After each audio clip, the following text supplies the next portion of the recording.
My girlfriend said during therapy, "I'm not here for love. I'm here for something else. I want the house." I just smiled and said, "Very interesting." Then I canceled the session, sent her recorded confession to my lawyer, and what happened next was beyond anything she could have imagined. Her perfect little world shattered in seconds. I'm 25, and until 3 months ago, I thought I had my life figured out. I'd been with my girlfriend Emma for 4 years. We met in college, moved in together after graduation, and last year I bought a house. Well, I bought it. My name on the deed, my down payment from an inheritance my grandfather left me, my mortgage payments every month. Emma contributed to groceries and utilities, but the house was mine. She knew that. We'd talked about it openly. Or so I thought. About 6 months ago, Emma started suggesting couples therapy. She said we needed to work on communication and build a stronger foundation before taking the next step.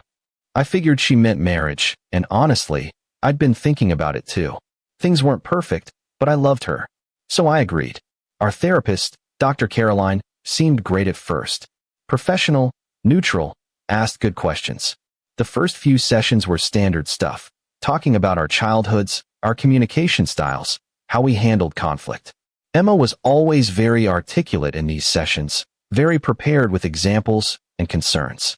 I noticed she'd started dressing up for therapy, doing her makeup differently, but I didn't think much of it. The fourth session was on a Tuesday afternoon. I remember because I'd taken off work early, and I was in a good mood.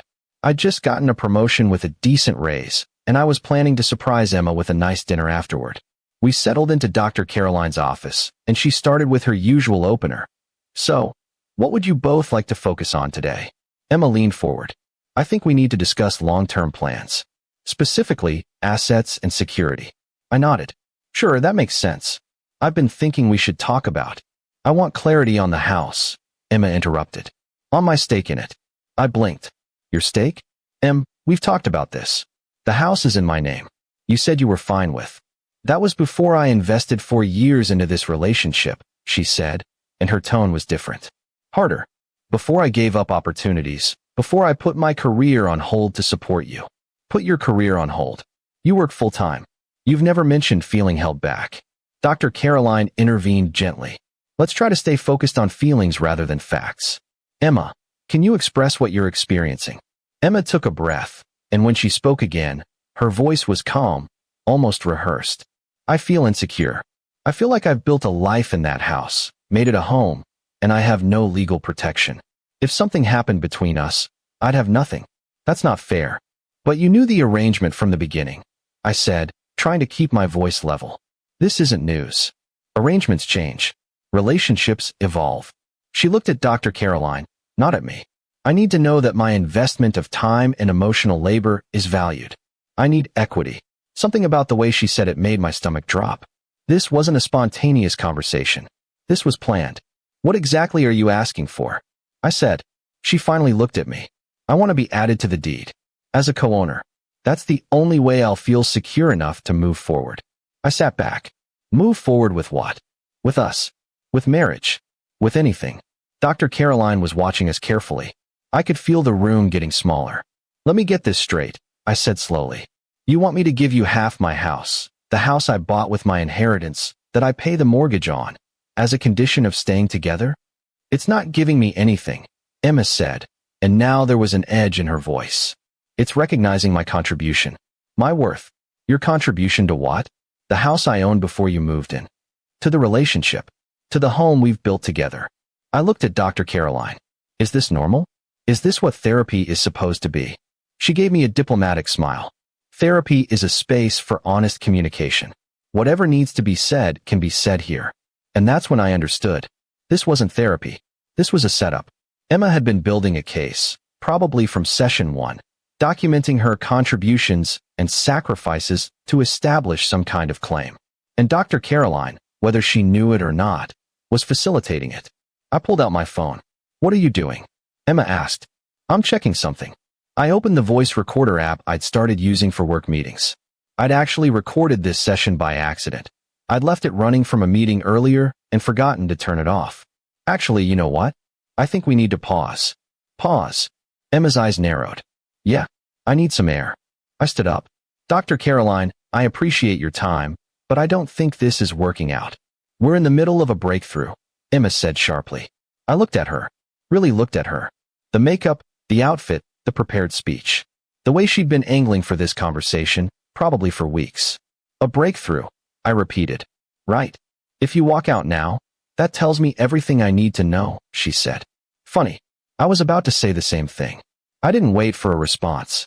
I walked out, got in my car, and sat there for 10 minutes, my hands shaking. Then I listened to the recording. Every word was clear. Emma's demands, her ultimatum, her calculated tone. I forwarded it to my lawyer. Update 1. I didn't go home that night. I went to my best friend Marcus's place and told him everything. He'd never been Emma's biggest fan. He'd always said something felt off about her, but I dismissed it as him being overprotective. Dude, he said after I finished. She's been planning this. I know. No, I mean planning. This isn't spur of the moment. She researched this. He pulled out his laptop and showed me.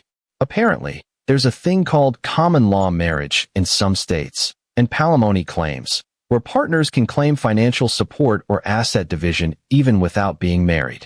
Emma had probably been Googling this stuff, figured out she didn't have a strong case, and decided to use therapy as leverage. She thought if she got you to agree in front of a therapist, it'd be like a verbal contract, Marcus said. Or she was building evidence of your agreement to shared ownership. I felt sick. My lawyer, David, called me the next morning. Got your recording. This is bold of her. Is it legal? The recording. You're in a one-party consent state, and you were part of the conversation, so yes. And honestly, this recording might have just saved you a massive headache. He paused. Have you gone home yet? No. Good. Don't. Not until we figure out next steps. Is she on any bank accounts? Joint checking for household expenses. That's it. Close it. Today. Pull your half. Open a new account. Change your passwords. All of them. And whatever you do, don't engage with her directly. Everything goes through me now. I did exactly what he said. By noon, I'd moved my money, changed my locks, technically legal since it was my house, and she wasn't a tenant with a lease, and had Marcus meet me at the house while Emma was at work to get my important documents and valuables. Emma called me 47 times that day. I didn't answer. She texted, "Where are you? We need to talk. You're being childish. This is exactly why we needed therapy. If you don't come home tonight, I'm calling the police." David told me to save everything but not respond.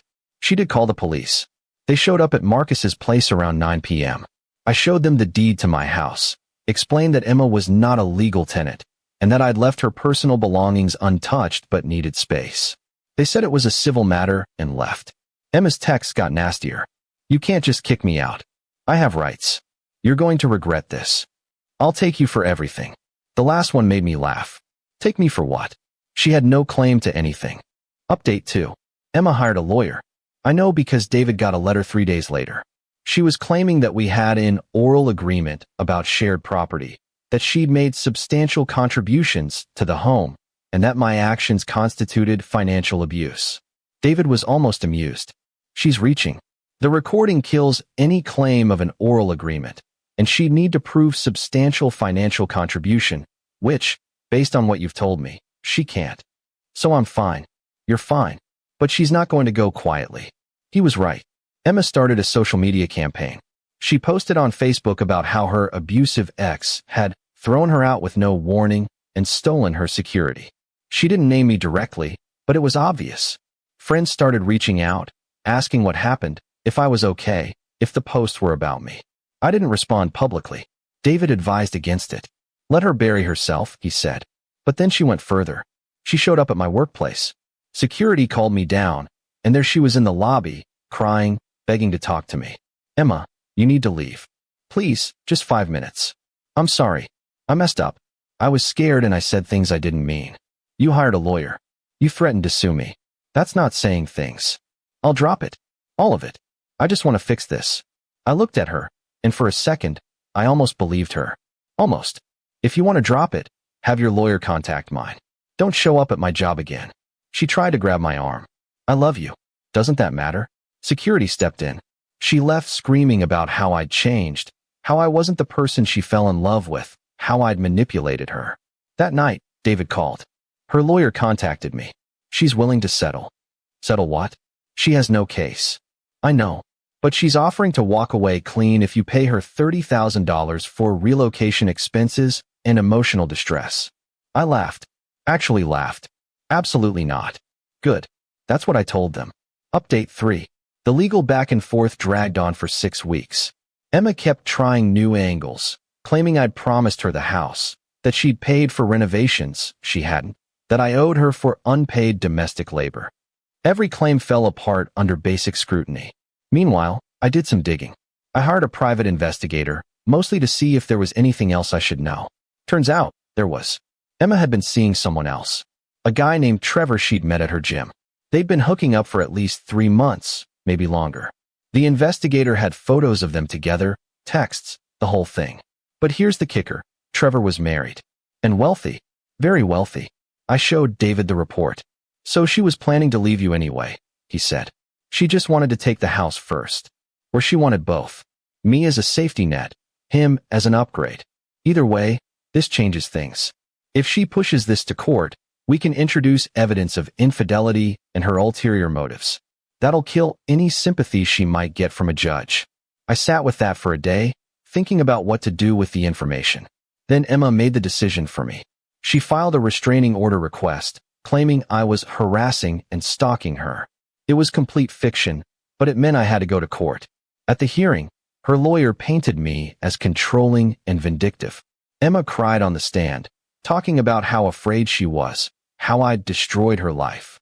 Then David played the therapy session recording. The judge listened to the whole thing. Emma's voice, clear as day. I'm not here for love. I'm here for something else. I want the house. Her lawyer objected, tried to claim it was out of context, but the damage was done. The judge denied the restraining order and warned Emma's lawyer about filing frivolous motions. Outside the courthouse, Emma tried to approach me. David stepped between us. Don't, he said simply. She looked at me, mascara running, face red. You destroyed us. You destroyed everything. No, I said. I just stopped letting you destroy me. Final update. That was 2 months ago. Emma dropped all legal claims a week after the hearing. Her relationship with Trevor imploded when his wife found out about the affair. Turns out the investigator I hired also tipped her off.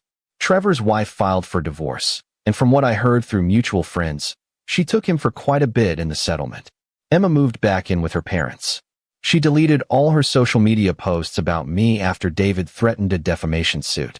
Last I heard, she's working at a different company and telling people we broke up because I wasn't ready for commitment. Dr. Caroline, the therapist, lost Emma as a client, obviously. I left her a detailed review online explaining how therapy sessions should never be used as legal strategy meetings. I didn't name Emma, but I was clear about what happened. Several other people commented saying they'd had similar experiences with partners trying to weaponize therapy. As for me, I'm still in my house. I adopted a dog, a rescue named Cooper. I got a promotion at work. I've been on a few dates, nothing serious yet, but I'm not rushing. Marcus still brings up Emma sometimes, usually when we're drinking. Man, you dodged a tactical nuke, he says. He's not wrong. I learned a lot from this. I learned that love isn't enough if the other person sees you as a transaction. I learned that protecting yourself isn't the same as being cruel. And I learned that sometimes the trash takes itself out. You just have to be smart enough to lock the door behind it. The house is still mine. My dog loves the backyard. And I sleep a lot better knowing I'm not sharing my bed with someone who is just waiting for the right moment to cash out. Edit 1. A lot of people are asking if I ever found out how long Emma was planning this. Based on texts the PI found between her and a friend, she'd been thinking about securing the house since about month 2 of us living together. So yeah, almost from the start. Edit 2. No, I haven't heard from her since everything ended. Mutual friends say she's still bitter and tells a very different version of the story, but nobody who knows the truth believes her anymore. Edit 3. Cooper is a golden retriever mix, about 3 years old, and yes, he is the best decision I made all year.